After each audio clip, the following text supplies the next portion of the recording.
has conquered. Only isolated snipers remain. Its airstrips are already in use by American superfortresses. Atop Mount Suribachi, this flag is 625 miles from Tokyo. On February 23, 1945, 6 men raised an American flag on Mount Suribachi on the Japanese island of Iwo Jima. They didn't know that their picture was being taken.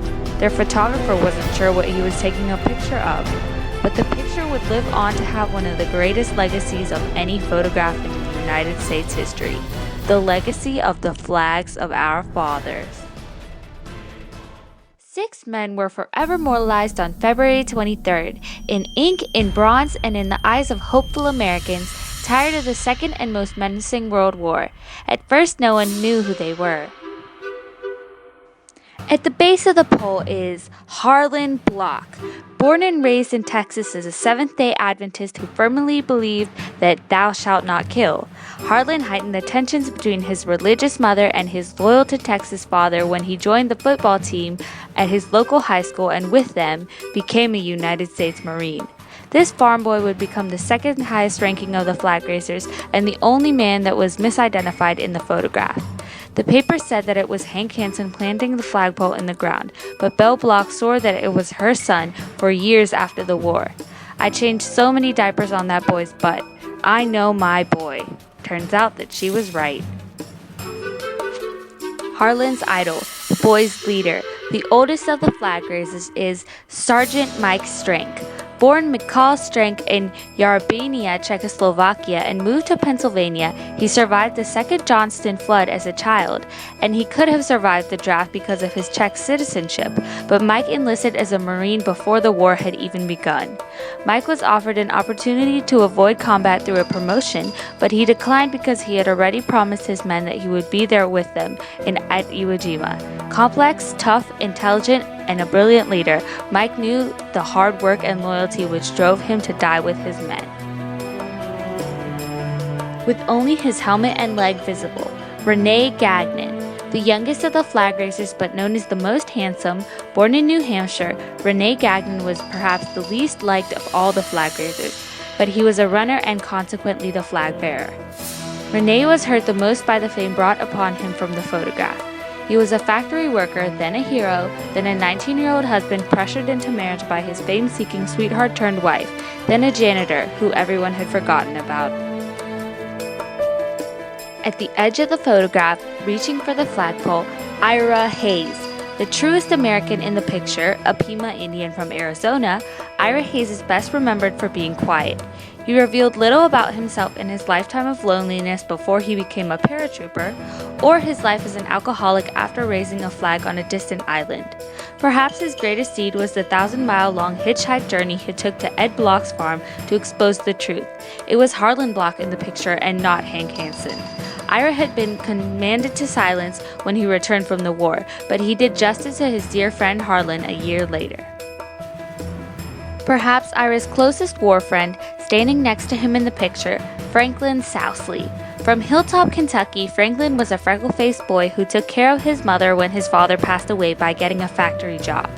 Franklin was good-natured and playful, but mostly supportive of his brothers in war. When Mama's good old boy got his draft card in the mail, he decided to go beyond the call of duty and become a U.S. Marine. Finally, in the center of the photograph, John Bradley. Nicknamed Doc Bradley at the time the photo was shot, he was born in Appleton, Wisconsin and aspired to become a funeral home director straight out of high school. He was halfway through his apprenticeship when his father realized the draft was inevitable and advised him to join the Navy so he could have a bed to sleep in and die on a full stomach. John was confident that he would not see the front lines, but he ended up in the midst of the Battle of Iwo Jima as a Navy corpsman.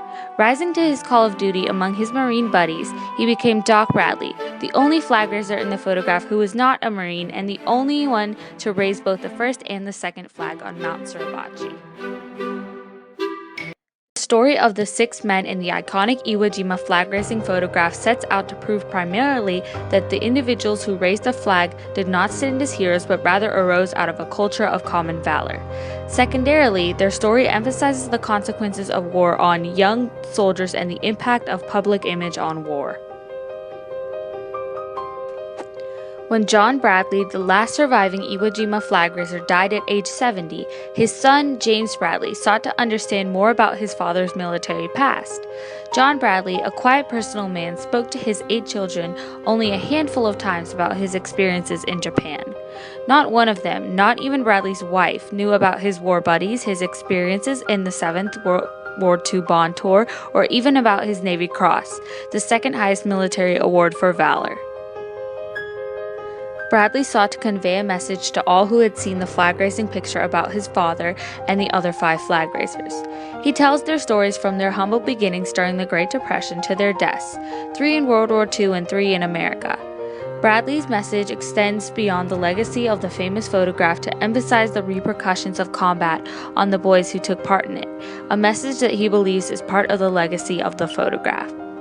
I hope the readers of Flags of Our Fathers will understand that the flag raisers are not the supermen of popular imagination, but ordinary American boys who were called to duty. I hope readers will understand the horrors of war, and think carefully before sending their boys into battle. James Bradley.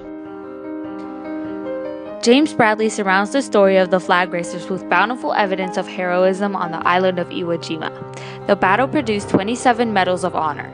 It was the only battle of U.S. Marines that resulted in victory despite having higher casualties among the invading Americans than the defending Japanese in World War II.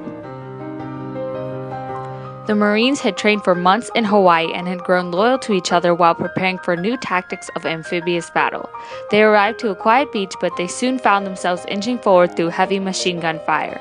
On only the 5th day of the month-long battle, John Bradley's unit cautiously ascended Mount Suribachi, the vantage point of the island.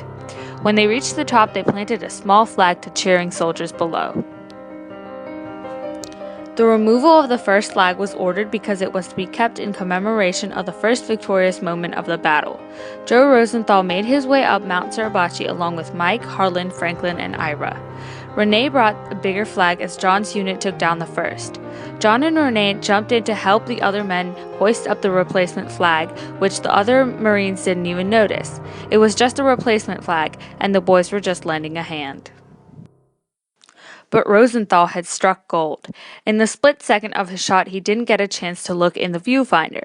But when his picture was developed, it flew onto the cover of every newspaper and gave Americans back home hope that the battle was over when it had only just begun.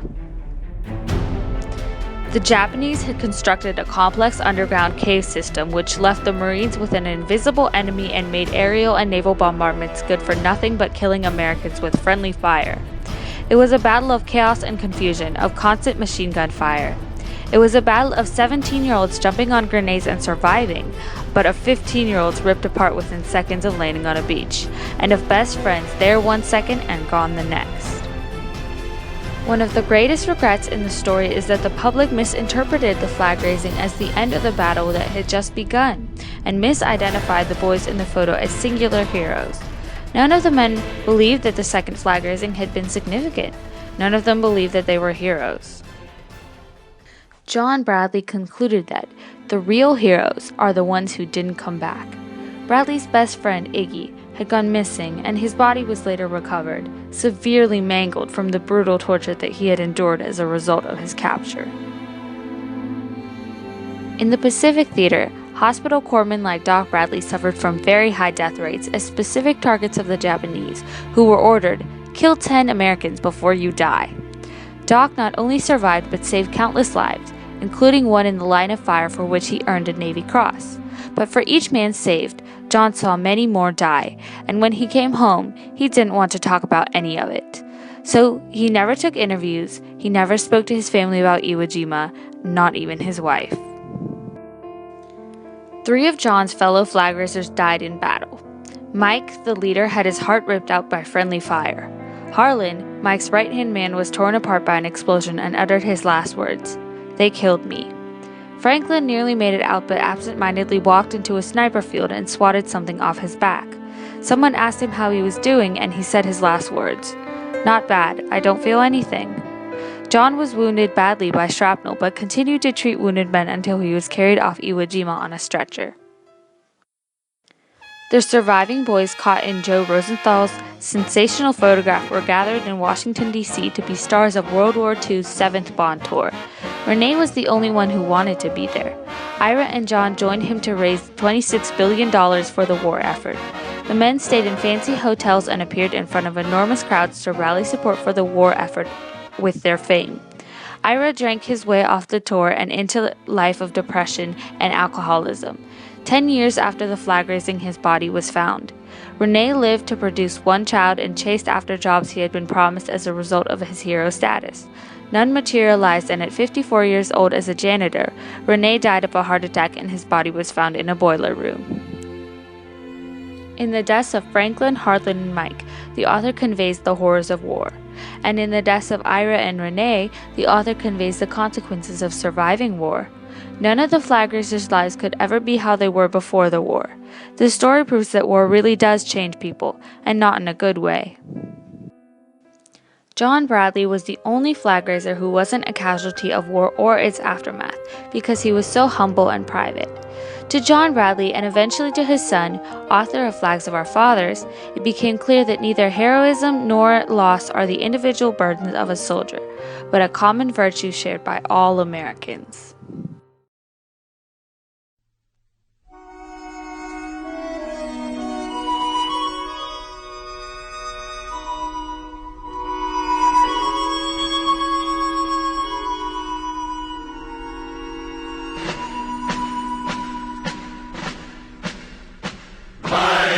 Have seen the glory of the coming of the Lord.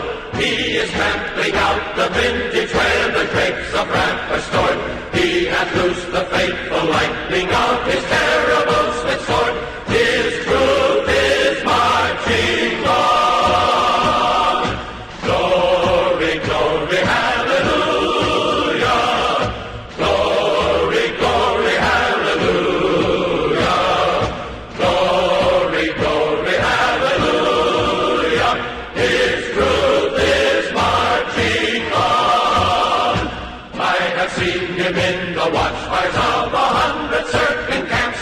They have builded him an altar in the evening news and dance. I can read his righteous sentence by the dim and flaring lamps.